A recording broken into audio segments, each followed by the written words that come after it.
আপনার ভিতরে একটা হুসাইনিয়ত রাখা হয়েছে আর একটা ইয়াজিদিয়ত রাখা হয়েছে।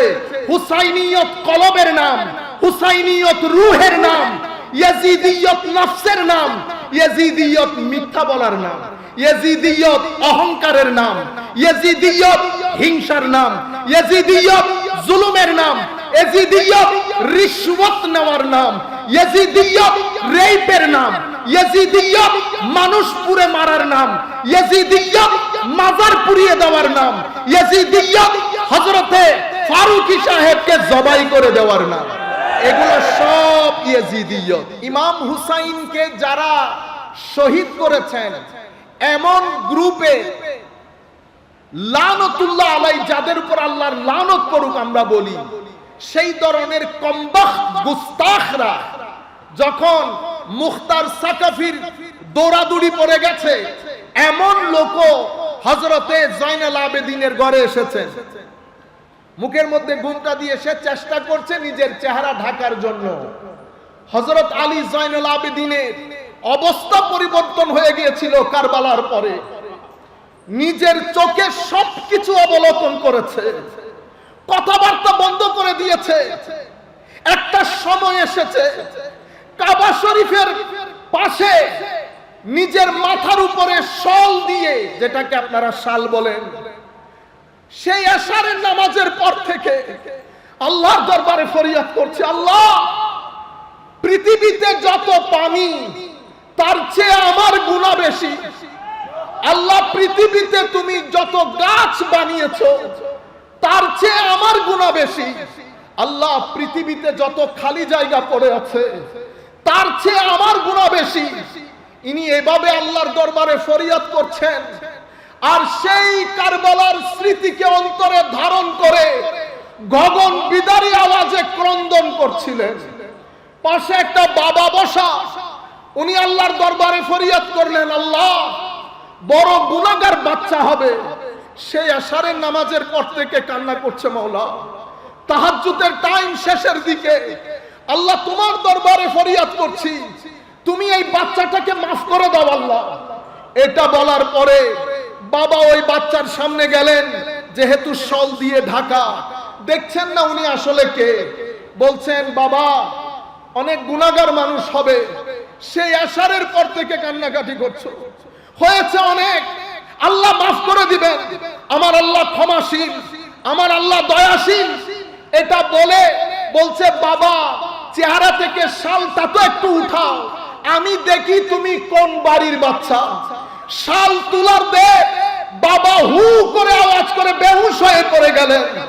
অতঃপর তাকে পানি দিয়ে হুঁশে আনা হলো।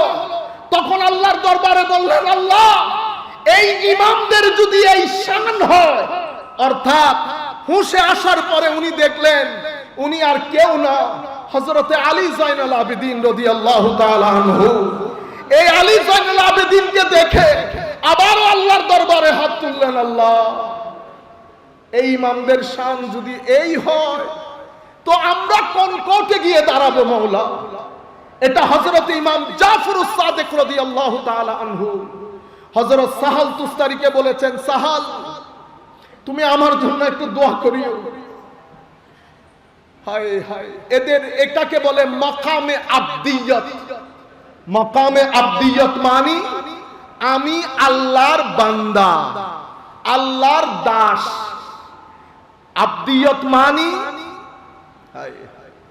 আমার মালিক যেভাবে চান সেভাবে জীবনকে অতিবাহিত করা। সুফিয়ায়ে কেরাম এটার এক্সাম্পল দিচ্ছেন কিরকম, এগুলা বলতেও ভয় করে। কেন?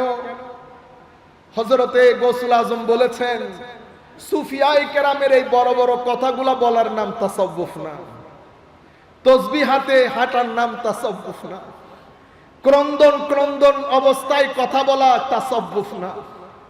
তো হুজুর তাসাউফ কিসের নাম? তাসাউফ ভিতর জগতের সবকিছু ভেঙে চুরে একাকার করে হুসাইনিয়ত প্রতিষ্ঠা করার নাম তাসাউফ। সম্মানিত উপস্থিতি, সুফিয়ায়ে কেরাম বলছেন, আপনি যখন মৃত ব্যক্তিকে গোসল দেন মৃত ব্যক্তির কোনো পছন্দ অপছন্দ থাকে না। আপনি হাত তুলছেন, হাত নামাচ্ছেন, পা তুলছেন, পা নামাচ্ছেন, উনি কোনো লাইকিং ডিসলাইকিং শেয়ার করতে পারছেন না আপনার সাথে। তো আব্দ কাকে বলে? তো আব্দ হচ্ছে সেই ব্যক্তি যাকে আমার আল্লাহ যেভাবে রাখেন, যেই অবস্থায় রাখেন, প্রত্যেকটা অবস্থায় আল্লাহর দরবারে একটা মুস্কি হাসি দিয়ে বলেন আলহামদুলিল্লাহ। সেই কারণে মাকামে আব্দিয়্যত তাসাউফ জগতের মধ্যে অন্যতম একটা অবস্থানের নাম। আর মাকামে আব্দিয়্যতে আসমানে উঠার জন্য সবচেয়ে বড় জিনিস যেটা, সেটাকে বলে মাকামে রেজা। মাকামে রেজা মানি আল্লাহ যে অবস্থায় রাখেন, আমি আপনাকে শুরুতেই বলে দিচ্ছি আলহামদুলিল্লাহ। তাহলে তো মাকামে রেজা, মাকামে রেজা মানি আমি আপনার সমস্ত হুকুমের উপর আমি রাজি মাওলা।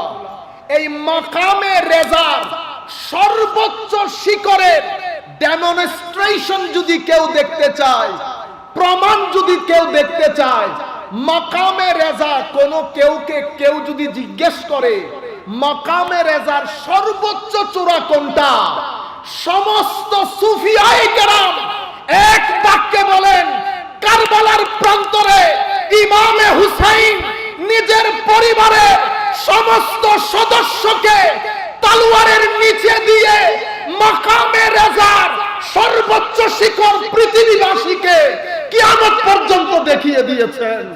আল্লাহর সমস্ত হুকুমের সামনে নিজেকে সারেন্ডার করা, এটাকে বলে মাকামে রেজা। এই কারণে আল্লামা ইকবাল বলছেন আব্দ দিগার আব্দুহু চিজে দিগার আসরাপা ইন্তজার ও মুনতাজার। আব্দ এক জিনিস, আব্দুহু সুবহানাল্লাযী আসরা বিআবদিহি। আব্দ এক জিনিস, বান্দা, আমিও বান্দা, আপনিও বান্দা, আমার হিন্দু ভাইও বান্দা, খ্রিস্টান ভাইও বান্দা, এগুলা বান্দা। আরেকটা হচ্ছে আমার বান্দা, আরেকটা কি আমার বান্দা। হায় হায়, এটা আরেক জিনিস। পার্থক্য কি? পার্থক্য হচ্ছে আব্দ সব সময় ইন্তেজারের মধ্যে থাকে, আব্দুহু এটার জন্য মালিক ইন্তেজার করেন। একজন মালিকের জন্য ইন্তেজার করেন, আরেকজনের জন্য মালিক ইন্তেজার করেন। যিনি মালিকের জন্য ইন্তেজার করেন তাদেরকে আব্দ বলে, আর যার জন্য মালিক ইন্তেজার করেন তাকে আব্দুহু বলে। আপনারা বুঝতে পেরেছেন সম্মানিত উপস্থিতি? তাহলে এই যে কোরআনের ইন্নাল্লাহা ইয়া'মুরু বিল আদল, হুকুম দিয়েছে কিসের? আদলের। আদল মানে জাস্টিস, সুবিচার। এরপরে কিসের? ইহসানের। এরপরে ওয়া ইতাইজিল কুরবা, দেওয়া। কি দেওয়া? টাকা পয়সা দেওয়া, পরামর্শ দেওয়া। মুসলমান ভাই আপনার নিকটবর্তী যারা আছে সবাইকে দেওয়া, এটা হুসাইনিয়ত। তাইলে আমার জীবনে যদি জাস্টিস না থাকে, এখন ইন্নাল্লাহা ইয়া'মুরু বিল আদল, এটার তাফসীর করতে গিয়ে সমস্ত মুফাসসিরিনে কেরাম বলেছেন এটা তিন অ্যাঙ্গেল থেকে করতে হয়। একটা নিজের সাথে সুবিচার, একটা আল্লাহর সাথে সুবিচার, একটা আমার নবীর সাথে সুবিচার। নবীর সাথে সুবিচার করলে আরো বেশ কিছু সুবিচার এখানে চলে আসে। আরেকটা হচ্ছে পৃথিবীর সৃষ্টির সাথে সুবিচার। আল্লাহর সাথে সুবিচার কিভাবে করবেন? আল্লাহকে মেনে নিয়ে। কেন? কারণ আমি আল্লাহর কাছে ঋণী। আপনারা ঋণী না? গতকালকে যেহেতু এই কথাগুলা বলেছি, সেটা আজকে আর রিপিট না করি। অনেক মানুষ দেখছেন একই কথা রিপিট হলে ভালো লাগে না, অনেক জিনিস বলার আছে। আল্লাহর কাছে আমি ঋণী, আমার সন্তান যারা তাদেরকেও বুঝতে হবে তারও ঋণী। কেন? চোখ কিন্তু আল্লাহ দিয়েছেন, যেই চোখে আমি দেখি। হাত আল্লাহ দিয়েছেন, পঞ্চ ইন্দ্রিয় আল্লাহ, আকল আল্লাহ, সুতরাং আমি আল্লাহর কাছে ঋণী। যেহেতু আল্লাহর কাছে ঋণী, আল্লাহ কিন্তু এই ঋণ ফেরত চাইবেন একদিন। যেই দিন এই ঋণ ফেরত চাইবেন সেই দিনের নাম ইয়াউমুল হিসাব। ইয়াউমুল হিসাব মানে ডে অফ অ্যাকাউন্টেবিলিটি, মানে হিসাব নিকাশের দিন। পাই পাই করে হিসাব দিয়ে ফেলতে হবে সেই দিন। তাহলে আল্লাহর দরবারে আমি ঋণী। মাওলা এই ঋণ শোধ করব কি করে? দেখেন হুসাইন কোথায় কোথায় জড়িত। আল্লাহর এই ঋণ কিভাবে শোধ করবেন? প্রথমে আমার আল্লাহকে স্রষ্টা হিসাবে জানার মাধ্যমে, আমার আল্লাহকে আমার মালিক হিসেবে জানার মাধ্যমে, আমার আল্লাহকে আমার সিজদা, আমার ইবাদতের প্রাণ কেন্দ্র হিসেবে মানার মাধ্যমে, আমার আল্লাহকে রহমান রহিম এবং মালিক মানার মাধ্যমে। আলহামদুলিল্লাহ ইলাহিয়ত, রব্বিল আলামিন রুবুবিয়ত, আর রহমান রহমানিয়ত, আর রহিম রহিমিয়ত, মালিক ইয়াউমিদ্দিন মালিকিয়ত। এই পাঁচটা অসম্ভব গুরুত্বপূর্ণ। শুরুও করেছেন এই পাঁচটা দিয়ে, কোরআন শরীফ শেষও করেছেন এগুলা দিয়ে। কুল আউযু বিরাব্বির রুবুবিয়ত, আলহামদুলিল্লাহি রাব্বিল রুবুবিয়ত।